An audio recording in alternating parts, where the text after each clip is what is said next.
I'm in here for 40 years for something I haven't done because a massive amount of evidence was never even shown. Coming up next, a convicted sex offender's outburst during a remote court appearance. What led up to this former restaurant owner's tirade? Plus, new rules in the city of San Diego tonight when it comes to protecting renters. The chicken pie shop home to the world-famous chicken pie dinner has some exciting news. Laying the foundation for South Bay students to be successful outside of the classroom.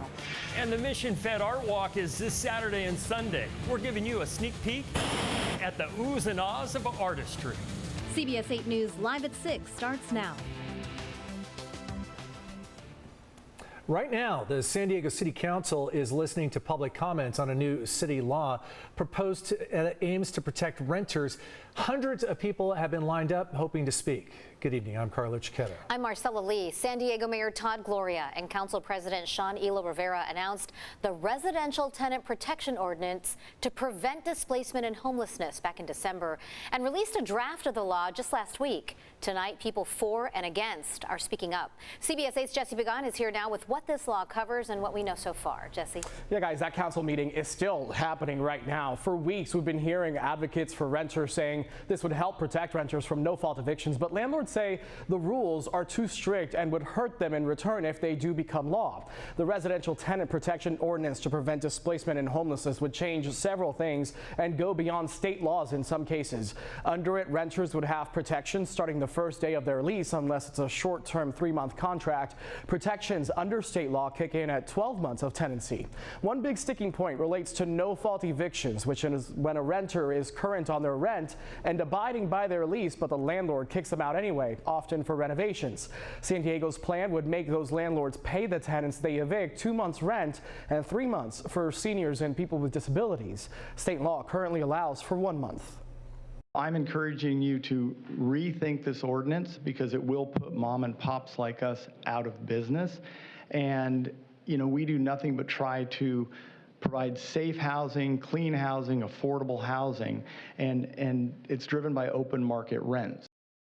These protections are more robust in the states in some cases. They're not the strongest in the county. For example, in Chula Vista, properties built within the past 15 years are not excluded from the rules, and landlords have to pay the higher amount between the tenant's current rent or market value when evicting with no fault. There's a couple of more protections and differences in this new proposed ordinance, which you can read about on CBS8.com. That meeting, again, still happening. People are still making public comments. Council is expected to make a vote by the end of it tonight. Marcella? Outcome will affect a lot of people. Thanks so much, Jesse. Tonight, we still don't know what caused this school bus that you see right here to crash into a tree in Chula Vista. It happened just about 2 hours ago at Heritage Road and East Palomar Street. Chula Vista police confirmed to us that this bus does belong to the Chula Vista School District. There was just one child on board at the time of the crash. There are no reports of any injuries. A 20-year-old man accused of killing 2 of his friends in a DUI crash will stand trial. Christopher Schmidl was in court for the first time today, exactly a year after the crash happened at Torrey Pines State Beach. He is facing second-degree murder charges. 6 witnesses testified today. 19-year-old Aaron McCrae was in the car with Schmidl that night. He testified they were all drinking and that Schmidl had taken a Xanax and mushrooms. McCrae described his injuries from the crash. They had to cut the door off because it was stuck and cut my seatbelt and pulled me out. My ankle hurt really bad and my entire leg. And I had cuts all over on my chin. I had 18 hours of surgery for a broken femur, hip, ankle, and internal bleeding in my stomach. One other person was injured in that crash. Experts for the prosecution estimate Schmidl was going between 116 to 125 miles an hour before crashing. The car hit a guardrail and a number of large rocks before landing on that beach. Schmidl faces a maximum sentence of 30 years to life behind bars if convicted. An outburst in a San Diego courtroom today from a convicted sex offender. La Jolla restaurant owner Daniel Dorado was sentenced to 40 years in prison in 2020 for sexually assaulting 4 women. As CBS 8's David Goffredson reports, Dorado waited until the very end of his resentencing hearing to give the court a piece of his mind. This is a full resentencing hearing.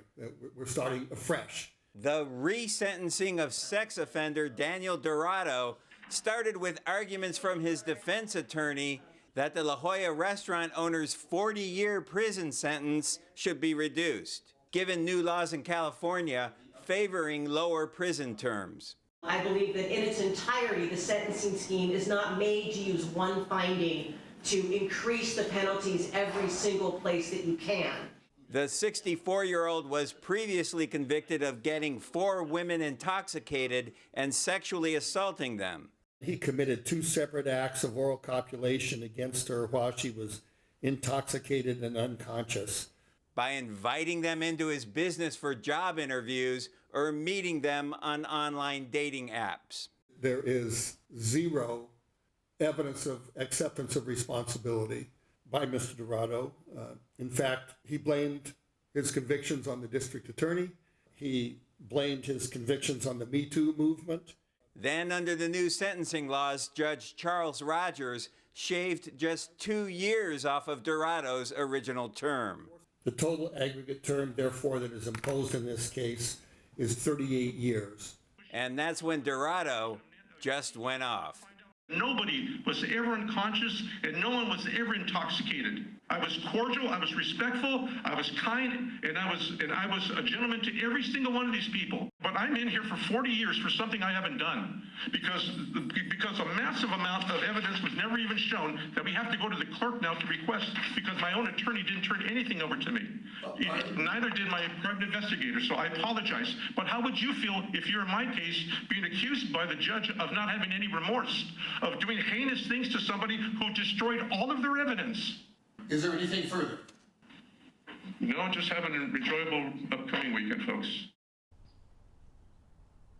Now, Dorado claims text messages and photos related to the case were deleted and they could have helped his defense. He told the judge he plans on filing an appeal. And David, just to be clear here, a jury did find the evidence against Dorado to be true and did convict him for assaulting 4 women. That's correct?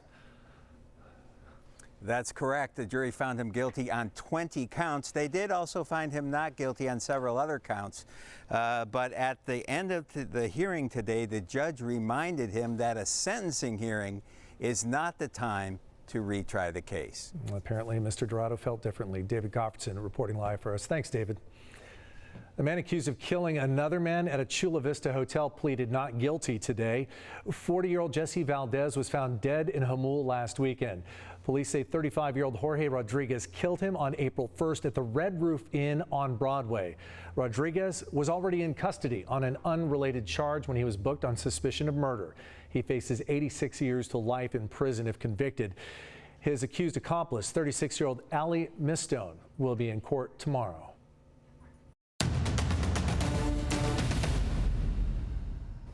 There's debate tonight over whether fentanyl dealers should be charged with murder if they've already received a warning during a prior arrest. San Diego Mayor Todd Gloria supports the proposed state law, calling for harsher punishment. He argued in favor of it today at the state capitol, but as our political reporter Morgan Reiner tells us, the bill is not making progress. The senators against the bill say they want it to be clear in the bill that the dealer explicitly knew he was selling fentanyl before they would get this permanent warning on their record. To that, the Democratic author said, you don't have to prove that someone knew they were drinking alcohol before they got a DUI and killed someone. Parents lined up to testify in favor of SB 44, which would require a fentanyl dealer be warned on the first arrest that if a future deal ends up killing someone, they can be charged with murder. Among them, Marika Cole. She told me her son, 25-year-old Merrick, who had autism and the mind of a 13-year-old, suffered the same fate in 2021 when she found him unresponsive in his room. It happened so fast. By the time I was on my 3rd round of CPR, the sac fire was there, and they did an IV, so I know I did the CPR right, but they couldn't keep him going.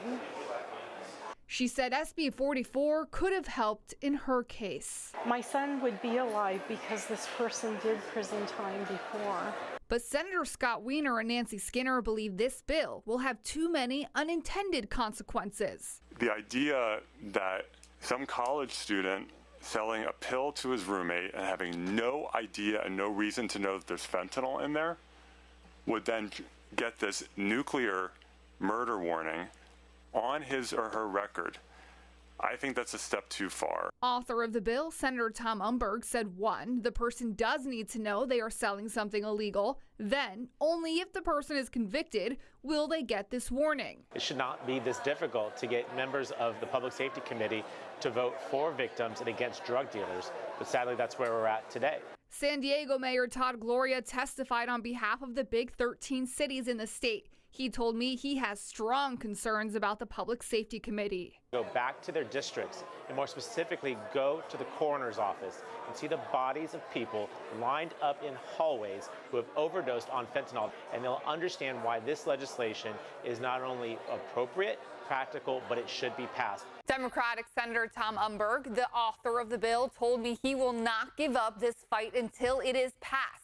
On Thursday, the Public Safety Committee on the Assembly side is going to hold a big hearing to talk about the remaining fentanyl bills they have. Thanks, Morgan. Bus drivers and staff who service some MTS routes could walk off the job this week if there's no progress in contract negotiations. But tonight, all minibus and paratransit routes are operating as scheduled. First Transit, which operates minibus and access service on behalf of MTS, is in contract negotiations with its bus operators. MTS announced a possible interruption could happen as early as today, but at last check, service was going as planned.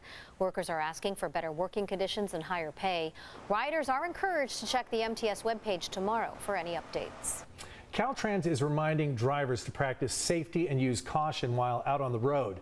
Today, a wreath was laid for Caltrans workers killed on the job.